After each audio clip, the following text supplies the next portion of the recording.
Good morning students, कैसे हो आप सब। चलिए आज हम पढ़ते हैं चैप्टर नंबर 4। चैप्टर नंबर 4 है आपका change in profit sharing ratio among the existing partners. और उसका मैं आपको एक टॉपिक बता रहा हूँ, accounting treatment of reserves, accumulated profits and losses. तो बेसिकली ये क्या होता है कि एग्जिस्टिंग पार्टनर्स जो हैं वो अपनी रेशियो चेंज कर रहे हैं, एग्री हो रहे हैं वो रेशियो चेंज करने के लिए। अब से पहले तो वो अपने प्रॉफिट को किसी और रेशियो में बांट रहे थे, और अब से आगे वो एग्री होते हैं कि अपने प्रॉफिट को किसी और रेशियो में बांटें।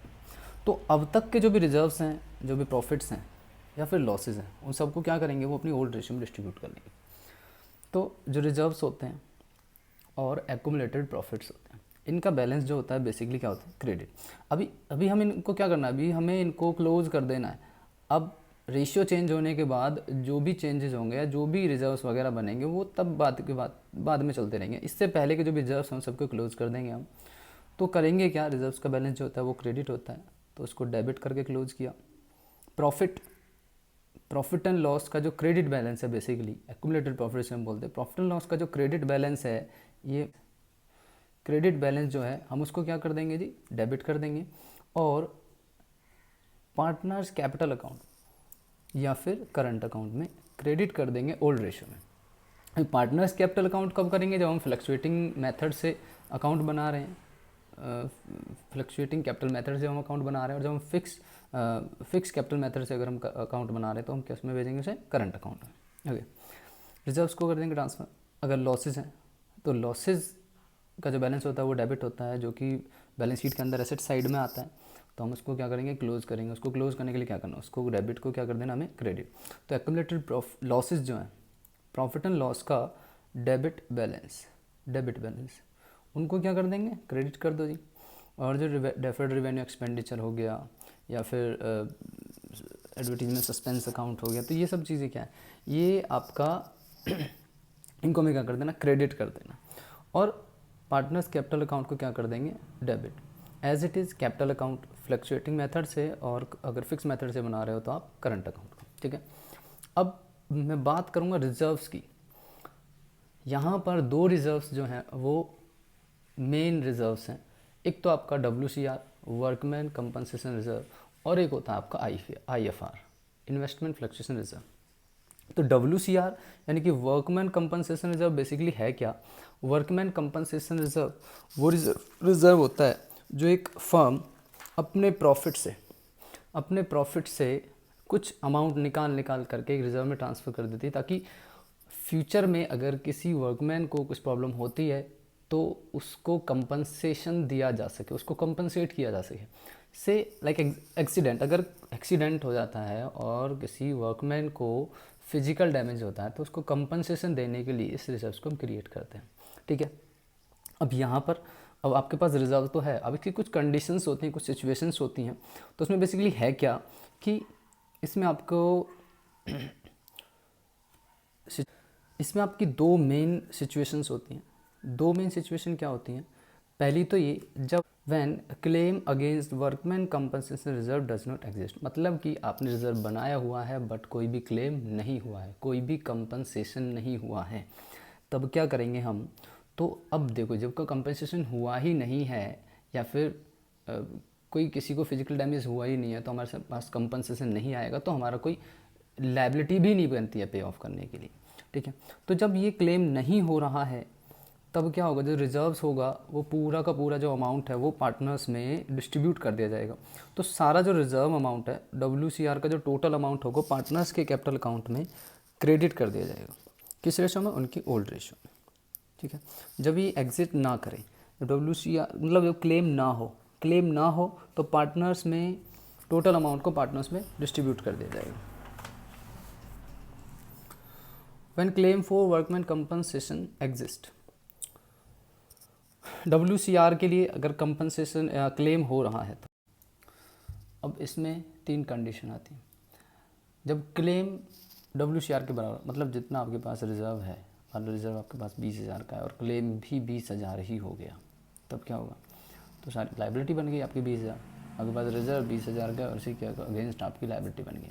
तो WCR जो आपका रिजर्व है उसको आप डेबिट कर दोगे, क्लोज करना है, रिजर्व्स तो रखना ही नहीं है जी, रिजर्व को क्लोज कर दोगे और अपनी एक लाइबिलिटी बना लोगे, provision for workman compensation claim. Workman compensation claim के लिए आपको क्या करना है, प्रोविज़न बनाना है, इस नाम से आप अकाउंट ओपन करोगे। सेकंड है estimated claim is less than, estimated claim जो आपका क्लेम है वो WCR से कम है, मतलब आपके पास रिजर्व्स तो ज़्यादा है और क्लेम हुआ है कम, तो बच गया भी फालतू पैसा। मान लो आपके पास WCR 20,000 रुपये, WCR 20,000 रुपये है और क्लेम हुआ है आपका 10,000 रुपये का, 10,000 रुपये, 10,000 बच गए। तो 10,000 बच गए, वो किसके बच गए, वो पार्टनर्स के बच गए।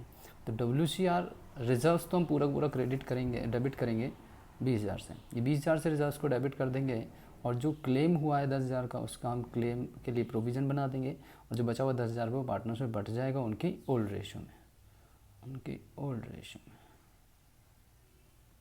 ओके, थर्ड है नरेशन बनाएंगे being the excess WCR transfer to partners capital और current account according to method जो आप यूज़ कर रहे हो उसी के बेस पर। थर्ड है estimated claim is more than WCR, that means आपके पास WCR तो है 20,000 रुपये का और आपका क्लेम हो रहा है 25,000 रुपये का, लाइबिलिटी ज़्यादा है रिजर्व का। अभी जो ज़्यादा लाइबिलिटी है, कितनी ज़्यादा लाइबिलिटी होगी रिजर्व से, कितनी ज़्यादा, 5,000 रुपये। तो पहले तो रिजर्व्स को कैंसिल करेंगे, डेबिट कर दिया, और जो 5,000 रुपये ज़्यादा है उसको हम कहाँ डालेंगे, रिवैल्यूएशन में। रिवैल्यूएशन को ये हमें लॉस हो गया रिवैल्यूएशन पर, 5,000 रुपये का जो है ये लॉस है, ये 5 के क्या है रिवैल्यूएशन, रिवैल्यूएशन में डेबिट करेंगे। और जो प्रोविज़न बनाएंगे हम क्लेम के लिए वो कितना बनाएंगे, 25,000 का क्लेम हुआ है तो 25,000 का प्रोविज़न बना देंगे। अब जो 5,000 रुपये एक्स्ट्रा हुआ है हमारा, जो क्लेम ज़्यादा हुआ है वो लॉस है पार्टनर्स के लिए, तो उससे उन पार्टनर्स की कैपिटल क्या हो जाएगी, डेबिट हो जाएगी। ओल्ड सेम यहाँ पर वही लेके चलना है हमें, यहाँ पर न्यू गेनिंग वगैरह कुछ निकालने की ज़रूरत नहीं है, वो गुडविल के लिए करते हैं। रिवैल्यूएशन को यहाँ पर क्लोज कर देंगे और पार्टनर्स कैपिटल अकाउंट में उसे डिस्ट्रीब्यूट कर देंगे जो एक्सेस क्लेम है ओल्ड रेशियो में, ठीक है। ओके, अब जो सेकंड मोस्ट इम्पोर्टेंट रिज़र्व है वो है आपका इन्वेस्टमेंट फ्लक्चुएशन रिज़र्व। ये रिज़र्व बनाया जाता है बेसिकली अगर फर्म ने कहीं पर इन्वेस्टमेंट की है, मान लो किसी अदर कंपनी में उसने क्या किया, किसी कंपनी में उसने शेयर्स खरीदे हुए हैं, तो शेयर्स क्या हो गए फर्म के लिए, ये हो गई उसकी इन्वेस्टमेंट। अभी शेयर की मार्केट वैल्यू और बुक वैल्यू और मार्केट वैल्यू में डिफरेंस होता है। तो अगर आपने जो ख़रीदा, जितने में आपने उन शेयर्स को इन्वेस्टमेंट जो आपने की वो आपकी बुक वैल्यू होगी। अब आज की डेट में उसकी मार्केट वैल्यू क्या है, इस पर आपका डिपेंड करता है। अगर ये मार्केट वैल्यू बुक वैल्यू से कम हो जाए, मान लो यहाँ पर 10,000 रुपये है और ये हो जाए 8,000 रुपये, तो क्या है, ये आपके लिए लॉस हो गया, क्योंकि जब आप इसे बेचने जाओगे तो आपको 2,000 रुपये कम मिलेंगे।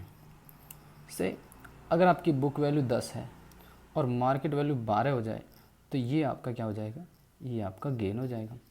तो ये जो आपको लॉस हो रहा है 2,000 रुपये का, मार्केट वैल्यू डाउन होने की वजह से जो आपको लॉस हो रहा है 2,000 रुपये का, इसको बियर करने के लिए हम क्या क्रिएट करते हैं, IFR क्रिएट करते हैं। तो इसमें सिचुएशंस हैं बेसिकली, इसमें 3 सिचुएशन है आपकी।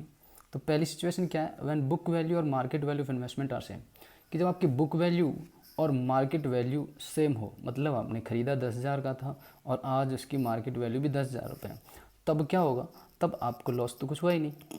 आपकी बुक वैल्यू जो है, बुक वैल्यू और मार्केट वैल्यू जो बेसिकली इन्वेस्टमेंट की वैल्यू है वो एज इट इज़ है। तो जो आपने रिजर्व बनाया हुआ है लॉस को राइट ऑफ करने के लिए, वो आप बांट लोगे, पार्टनर्स में बढ़ जाएगा आपस में। तो इन्वेस्टमेंट फ्लक्चुएशन रिजर्व को डेबिट करेंगे टू पार्टनर्स कैपिटल और करंट अकाउंट, या तो कैपिटल अकाउंट करेंगे करंट अकाउंट करेंगे, ठीक है। सेकंड सिचुएशन है व्हेन मार्केट वैल्यू ऑफ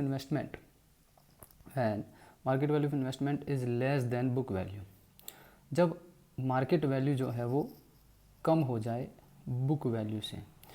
अब यहाँ पर देखना ये है कि जो वैल्यू डाउन हो रही है वो IFR से कम है या ज़्यादा है या बराबर, मतलब यहाँ पर आपकी मार्केट वैल्यू कम होगी 2,000 रुपये से। अगर आपके पास रिज़र्व 2,000 का हो, या फिर आपके पास रिज़र्व 3,000 का हो, या फिर आपके पास रिज़र्व 1500 या 1000 को।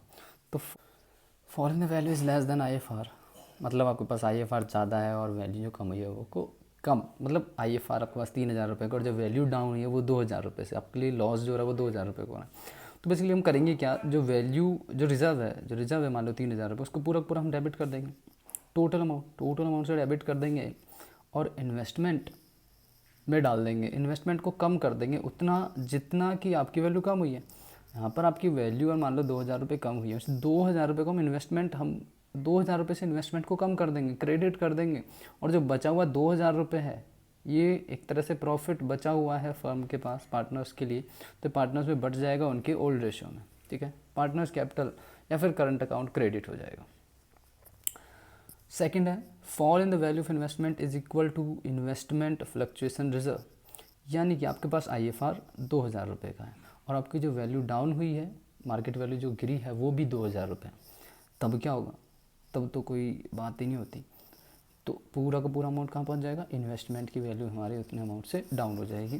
तो IFR को कैंसिल करके पूरा का पूरा 2000 रुपये कैंसिल करो और पूरा का पूरा 2000 रुपये से इन्वेस्टमेंट को कम कर दो। थर्ड है fall in the value of investment is more than IFR, कि अगर आपके पास IFR तो है 3000 रुपये का, सॉरी 1000 रुपये का, और फॉल इन द वैल्यू होगी 2000 रुपये से, ये IFR है और ये फॉल इन वैल्यू,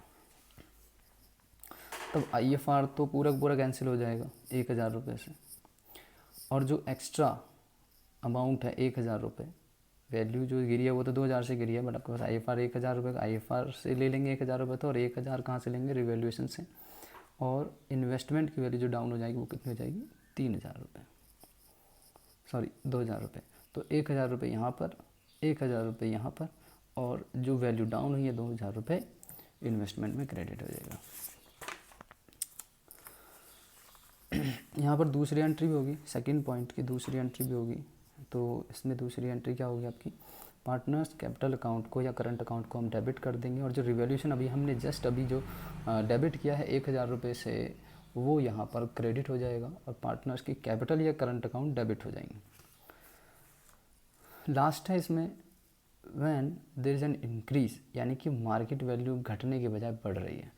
मैंने आपको यहाँ पे एग्जांपल दिया था, यहाँ पर आपकी मार्केट वैल्यू पहले 10 की बुक वैल्यू है कि 10,000 रुपये, मार्केट वैल्यू की 12,000 रुपये, 2000 रुपये से आपके क्या हो गया, इंक्रीमेंट हो गया। तो जो 2000 रुपये हैं इसका कैसे इसमें आपको 3 जनरल एंट्री करनी होगी। तो पहली तो क्या, अब जब लॉस हुआ ही नहीं, वैल्यू फॉल हुई नहीं है, तो सारा का सारा IFR बच गया, तो सारा का सारा IFR कहाँ ट्रांसफ़र हो जाएगा, पार्टनर्स कैपिटल अकाउंट में या फिर करंट अकाउंट में। जो इन्वेस्टमेंट की वैल्यू बढ़ी, इन्वेस्टमेंट एसेट है, तो हम उसको डेबिट कर देंगे उतने अमाउंट से, कितने अमाउंट से, 2000 रुपये से, टू रिवैल्यूएशन अकाउंट को क्रेडिट कर देंगे, बेनिफिट हो रहा है, हमारी एसेट्स की वैल्यू बढ़ रही है। और जो रिवैल्यूएशन अकाउंट हमने अभी यहाँ पर क्रेडिट किया है उसको हम पार्टनर्स कैपिटल अकाउंट में डिस्ट्रीब्यूट कर देंगे। ये प्रॉफिट है, ये प्रॉफिट है रिवैल्यूएशन पर, और जो रिवैल्यूएशन पर प्रॉफिट होता है उससे पार्टनर्स की कैपिटल जो होगी वो क्रेडिट हो जाती है, ठीक है। चलिए मैंने अभी आपको बता दिया रिजर्व्स का डिस्ट्रीब्यूशन, अकाउंटिंग ट्रीटमेंट सभी का यही है, इसमें इससे ज़्यादा कुछ है नहीं। तो जब सभी का मैंने आपको ट्रीटमेंट बता दिया, नेक्स्ट क्लास में पढ़ेंगे revaluation of assets and reassessment of abilities, ठीक है। Okay, bye bye, take care.